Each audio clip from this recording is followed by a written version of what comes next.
अगर कॉन्ट्रैक्ट पूरा नहीं हुआ और काम हो गया तो क्या पैसा मिलेगा? आज समझते हैं क्वांटम मेरिट। बिना कॉन्ट्रैक्ट पूरा हुए पेमेंट कैसे? तो क्वांटम मेरिट एक लैटिन टर्म है जिसका मतलब होता है एज मच एज अर्नड, जितना एक पर्सन अर्न करता है, और वट ही डिजर्व, जितना वह डिजर्व करता है। It refer to actual value of service perform. यह हमें बताता है कि एक सर्विस जो परफॉर्म की गई है उसकी एक्चुअल वैल्यू कितनी है। A situation when the person providing the service has completed some work. एक ऐसी सिचुएशन जिसमें एक पर्सन जो सर्विस प्रोवाइड कर रहा है उसने कुछ काम पूरा कर लिया है, but not all the work required of him. लेकिन जितना काम उससे रिक्वायर था उतना काम पूरा नहीं हो पाया है। And is requesting payment for the worth of work completed. जितना काम उसने किया है उसके लिए वह पेमेंट रिक्वेस्ट कर रहा है। इसे हम आगे एक एग्जाम्पल से भी समझेंगे। इसका पर्पस क्या होता है? To provide an equitable remedy for a party to claim reasonable payment for work done.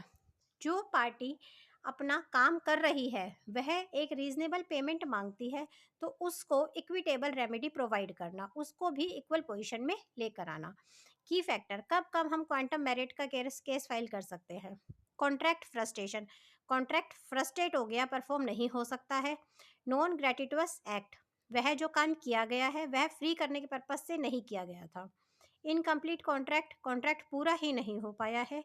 No formal agreement, कोई भी एग्रीमेंट पहले से नहीं किया गया था, जैसे इमरजेंसी, मेडिकल इमरजेंसी वगैरह के लिए कोई भी एग्रीमेंट नहीं किया गया था। अब एग्जाम्पल से इसको समझते हैं। A contract B with B for construction of a building. A ने बी के साथ कॉन्ट्रैक्ट किया एक बिल्डिंग बनाने के लिए। A has done some work, A ने कुछ काम तो कर दिया। Then B stop the construction, फिर बी ने कंस्ट्रक्शन ही रोक दी।